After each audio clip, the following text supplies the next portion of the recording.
Welcome, everyone, to episode 58 of APS Radio. My name is Jim Burneka. My special guest today, maybe not that special, it's just me. So we'll make a little confession, if you will, if hit my boy Usher's music. These are my confessions. Um, it's January, it's Firefighter Cancer Month, and so I thought I would just actually um, be a little bit vulnerable and talk about my experience and also talk about how cancer doesn't have to be a death sentence. I've got an article coming out January 20th on Firefighter Nation called When Our Check Engine Lights Come On. And that's in reference to probably about, at this point, 18, 19 years ago. I was having a discussion with the founder of the Firefighter Cancer Support Network, and he told me, Jim, once you get diagnosed with cancer, you live the rest of your life with your check engine light on. And I've never heard anything quite like that. And I mean, I understood what he was saying, but actually having gone through it now, like I really get what he was saying. And it is so true. It is absolutely true. Once you get that diagnosis, you kind of sit there and go, all right, well, what's next? When's the next shoe going to drop, right? Is that cancer coming back? Do I have another one? You just don't know. And so any little ache, any little pain, anything that feels funky, like you automatically think it's cancer and you're going to die. And that just isn't the case. That's not reality, thankfully. But that anxiety, that is real. And it could be crippling. It's really up to you to get past that mentality and realize, like, yes, you've been diagnosed with whatever kind of cancer. And hopefully you caught it soon enough to where, you're maybe you just had surgery and you're able to take care of it. And it didn't really impact your quality of life that much. That's hopefully what happens if you are going to get diagnosed. Obviously it'd be better to not get diagnosed at all. But it's really what you make after that time that matters, because when you get a cancer diagnosis, you can't help but refocus and reprioritize, and it really brings ahead what actually matters in this world and what doesn't. And it stinks that we need something like this to get us to kind of have a clear picture of things, but that's the truth. That's what happens. At least that's what happened with me, and I know other people as well. You have that clarity that you necessarily didn't have before. Um, but again, that anxiety, it is real. I could tell you, um, weeks before I would do a cancer checkup, I would start feeling anxious. And it would be like I already in my head thought that the cancer was back. And it's not back. And it has been back. So I did all that worrying for nothing. Now I can also tell you that each year I go up there, like I think it dissipates a little bit more. Like I don't get as worried. Like, and I could tell you this year, I didn't really start thinking about it until I started making a drive to Columbus. Um, so it went from weeks to like essentially about an hour before to where I start worrying about things. Um, but that's also, I think, through discipline and knowing that, like, if it happens, it happens, but I can't just believe that it's going to happen. I don't want to believe that. I want to be able to take whatever time I have left and make the most out of it. So, in order to do that, and this is all like, by the way, I have this article coming out on the 20th, and it talks a lot about this kind of stuff in there. But um, how you kind of combat that negative impact of a cancer diagnosis, it's a lot of mental. But first of all, you need a clinician.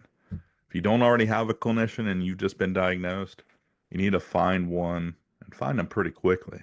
And make sure you get them like trauma trained, trauma informed, because guess what? Being diagnosed with cancer is traumatic.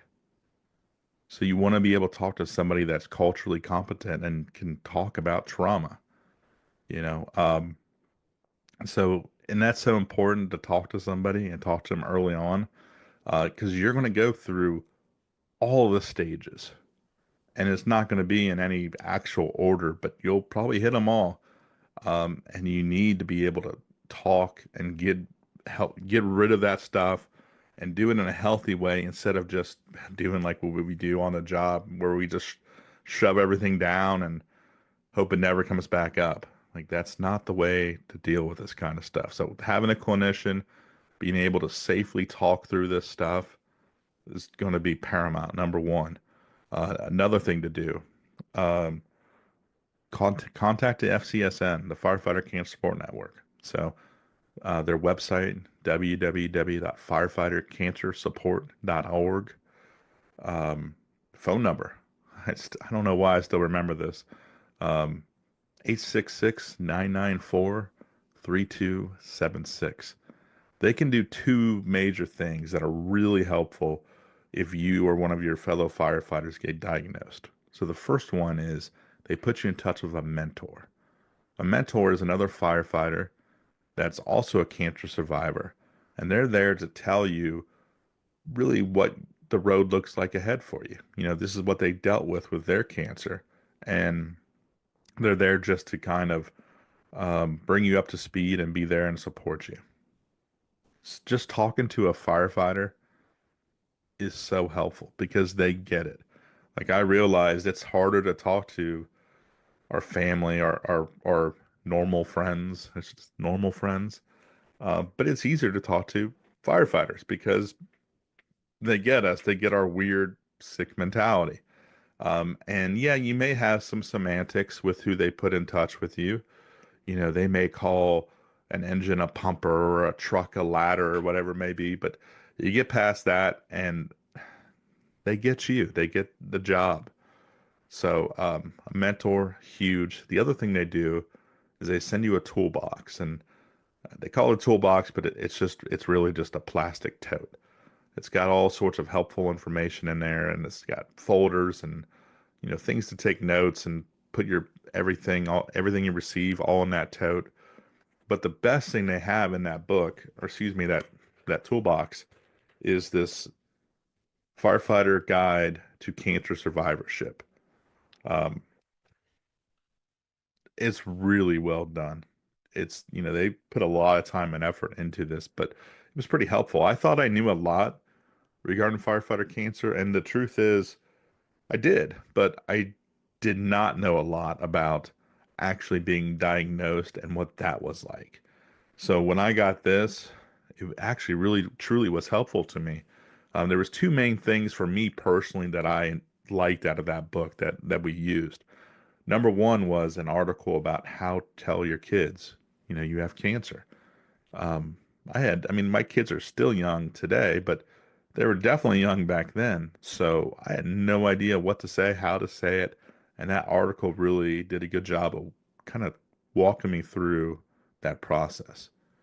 The other thing of significance was it has a ton of questions already laid out that you can ask your doctor.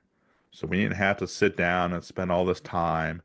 We already had this list and we could just X out what wasn't really relevant and maybe add a few, but the basis was already there. And we were able to just walk in with this and get a lot of pertinent information based off of those questions. So, Firefighter Cancer Support Network, they've been around since I think 2005, 2006. Great organization. If you get diagnosed, give them a call or reach out to them on their website. The University of Miami, Florida also has another a very similar kind of toolbox survivorship program that you can reach out to them as well. They do stuff think over Zoom more than anything. So that's also an option for you. But more than anything, I just wanted to tell you like yes, getting diagnosed with cancer sucks. Like and but it doesn't have to be the end. It really is what you choose to make of it. Um, I'm trying to choose to make the most out of whatever I have left and use all the negative stuff, all that pain I felt, not just for me, but even my family at that time, and somehow turn it into some good. And you guys and gals, you can do that too. So, just stay positive. Um, my buddy Tom Petty says in one of his songs, most things I worry about doesn't happen anyways. And I think that's really, really true when it comes to cancer. Yeah, you may have got diagnosed, but that doesn't mean you're going to be diagnosed again.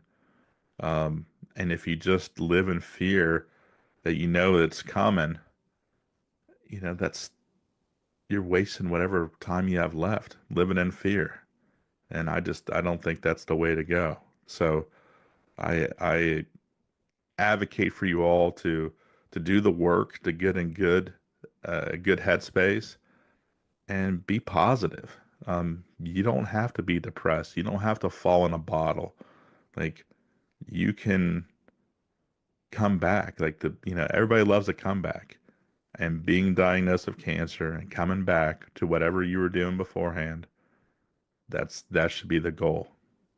So with that, I'm going to stop rambling. I'll let you guys go. I will talk to you next month.